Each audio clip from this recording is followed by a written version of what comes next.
Hello everybody, welcome back to my channel, and my new segment is Moeezy Crypto.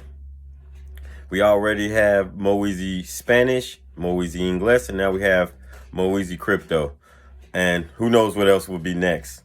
So I had some friends that I said I was going to be posting a video about cryptocurrency, and I had a couple friends that said they were interested. So first I posted on my site, my new site, moeezylife.com. And I posted an explanation explaining Bitcoin and the technology and everything. And I'll probably be posting this video on there also. So if you like video, you can watch the video. Or if you want a more detailed explanation, you can go to my site and you can read. And I linked some articles, some good, interesting articles that I think will be very useful. Bitcoin. This is how I learned about Bitcoin. When I lived in California, it was about 2012 or 2013. I had to buy some seeds for this plant that I plant. That it's a rare plant. So the guy I tried to say, hey, can I buy in dollars? He was like, no, Bitcoin. I had never heard the term. So he told me the only way he would send me the seeds is if I sent them in Bitcoin. And he explained to me that it was cheaper because I wouldn't have to convert my dollars to euros, and that banks charge you to send money or exchanges. So then I was like, okay, but he was a trustworthy guy. So I changed my money. I changed my dollars into Bitcoin. But when I first seen it, I'm like, hold on. I looked and I said it was $56 for one coin. And I'm thinking, like, how is a coin worth $56? So, but I got two of them because I needed to get two. I said I get two of them. That'll be everything I need. So I bought the seeds and everything, and it worked out. And I was surprised how easy it worked out. I was like, wow, that seemed pretty easy. And then I still had like a half a Bitcoin left over, which I should have saved. I didn't even save my password. I didn't even save my wallet address or nothing. So I have a half a Bitcoin, which is now, or not a half, maybe a quarter of a Bitcoin. I'm not sure. But now it would be worth between $10,000 and $25,000 right now. So, and that's part of the reason why I track Bitcoin, because I know the value now because I've been tracking it so long. Okay. So, after that, maybe that got me interested in learning about the financial system and everything. So, maybe sometimes a little bit later, I was in the library and I saw a book, and it was a thick book about this big, thick on Bitcoin. So I grabbed it and I read it. Once I read it, I learned about Satoshi Nakamoto, the creator of Bitcoin, and that's his alias. No one really knows his real name. They say he's dead, but who knows? And they said about why he created Bitcoin and all that. So the main reason why he wanted to create Bitcoin was because he wanted to be able to have a peer-to-peer where two people could trade value or currency with each other without involving the bank. Because this was in 2009, right after the home crisis and all that. So this is Bitcoin's history. And 2009 he created it. It was like 0.0008 cents worth. And then in 2010 it actually jumped up to 8 cents. Worth 8 cents. By the time I heard about it, it was up to $56, which I thought was really high. And then I spent mine and kind of forgot about Bitcoin until I saw it a couple years later going up into $1,000, and I thought $1,000 was worth a lot. And then a few years later, I was so surprised when I was like, it went up to 17,000. Wow, I'm like, hold up. So that coin that I got that was $56 would be worth $17,000 if I just saved it, right? And I couldn't believe it. And then it went down and it stayed around 10,000, but it got down to actually 4,000 last year, 2020.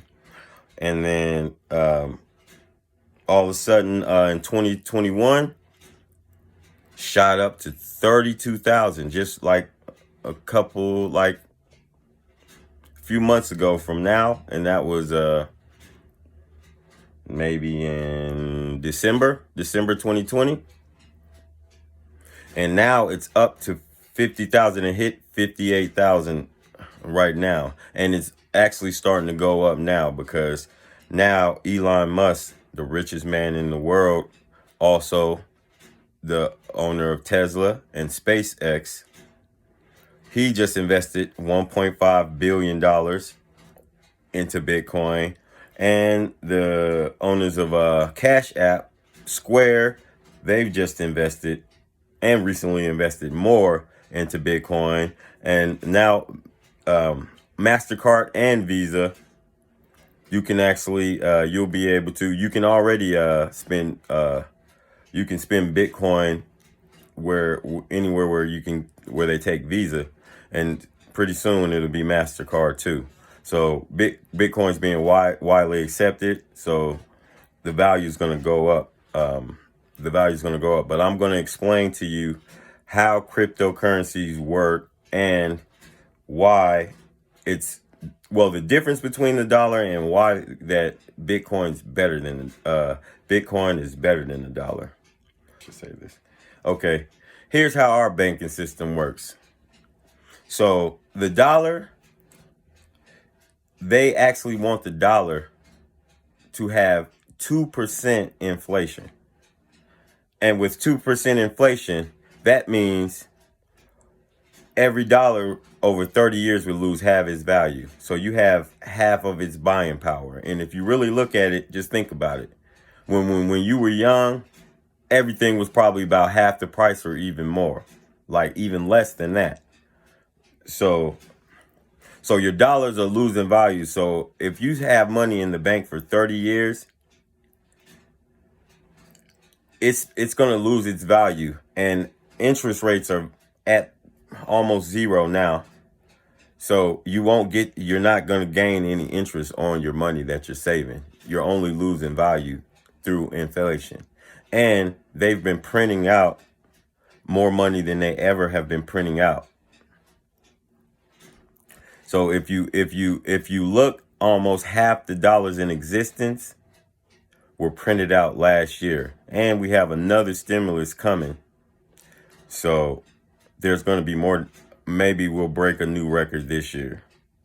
And I have all this information on my site. You could click on the links and I'll show you the articles that say all of this. So our banking system encourages people not to save money and to borrow money. And I know that I don't believe that unsustainable behavior you can continue, because our banking system promotes borrowing and it punishes the savers.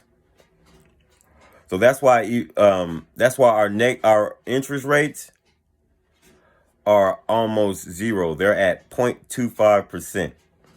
And some countries like Japan and Switzerland, they're already in negative interest rates. They actually pay people to borrow money. You get paid to borrow money. And people that save money, they lose. They lose interest. They're losing money on theirs. So that's why this whole banking system is going to fall apart. And just like all other currencies, all have ended at the value of zero. All other currencies in the history have all ended. And before the dollar was the world's reserve currency. The British pound was the world's reserve currency. And you see, there is no more now.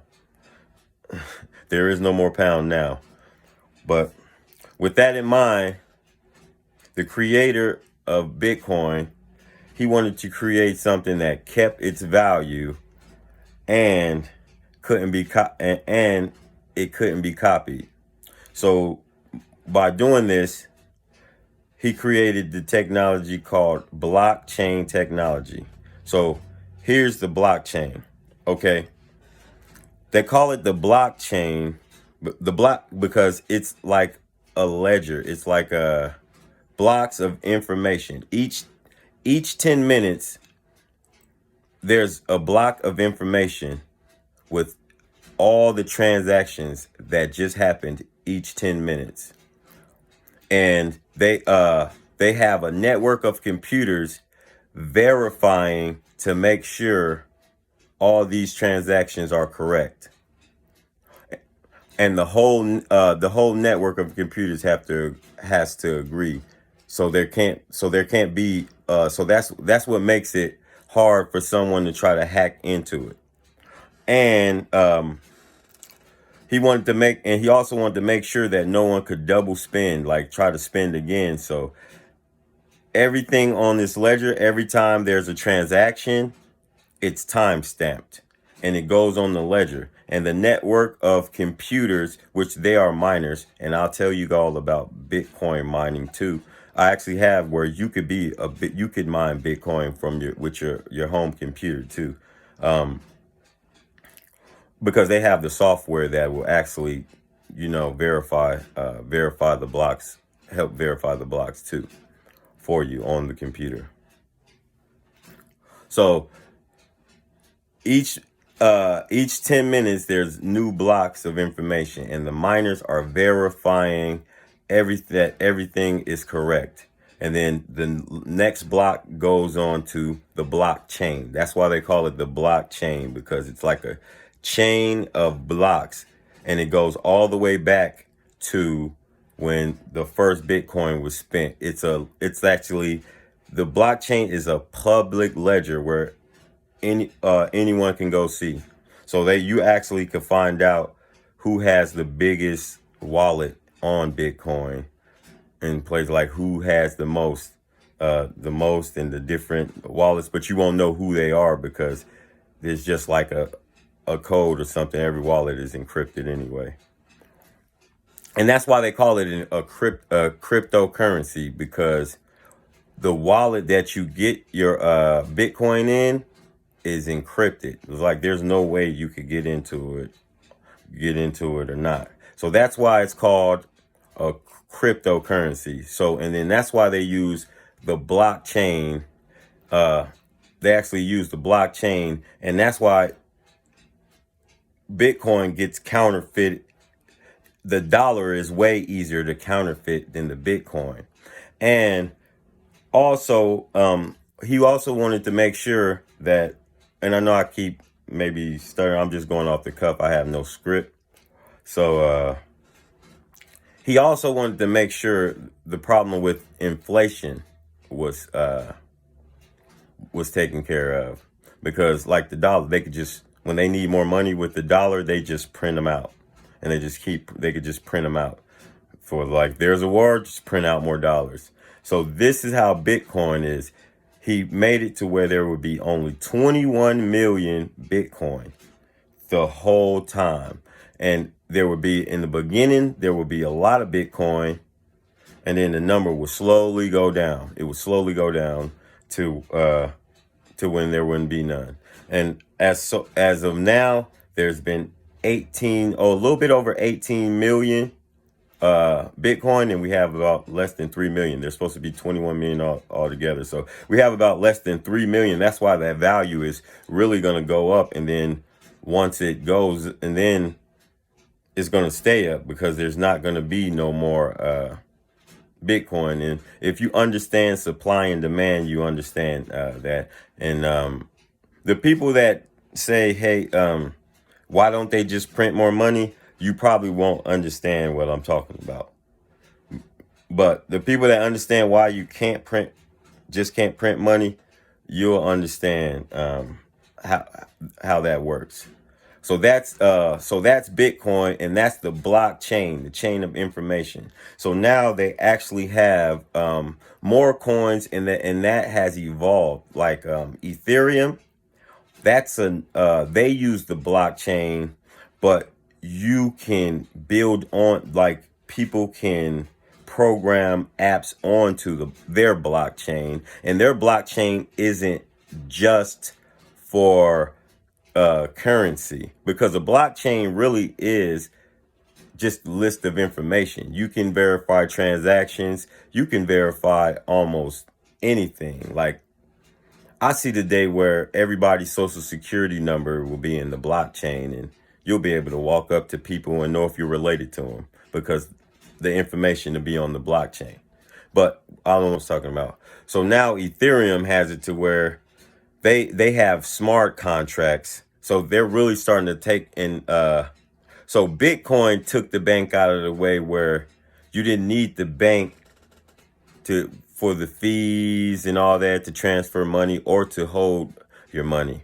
Now Ethereum has took it to another level where you don't even need the bank to get loans or lend money or anything. It's really like technology is really like taking the banks over, like really gonna just take it where the banks will be obsolete, because on Ethereum they use a thing called smart contracts, and that's like they program it into where, if, say, we had a smart contract between me and you, it would say once I did a certain thing, your money would automatically transfer to me if I really did what I was supposed to do, and if you do what you're supposed to do, then your money will transfer, or the other way around. So it's automatic. So now you don't need somebody in the middle, like a trusted bank where the bank is going to follow the rules, or you need a friend or anybody. Now you could do that with somebody you don't even know, because the smart contract will have everything in there. So now they have pretty much where they have exchanges. They have different exchanges where you can trade Bitcoin, Ethereum, all the other coins, and I will get into the other coins pretty soon. But they have it to where you could trade all these other coins and all that just through smart contracts. It's decentralized, meaning there's not no one company, no one party, no nothing. It's pretty much the computer and the network of computers that's doing it, and it's the people who programmed it. They've programmed it, so now it's a and it's been growing. That's why Ethereum, there's a whole, they don't have just one kind of cryptocurrency on Ethereum. They have multiple coins, because different people are making apps and creating coins with those apps, because that's the way to get, the way to get paid. But I don't want to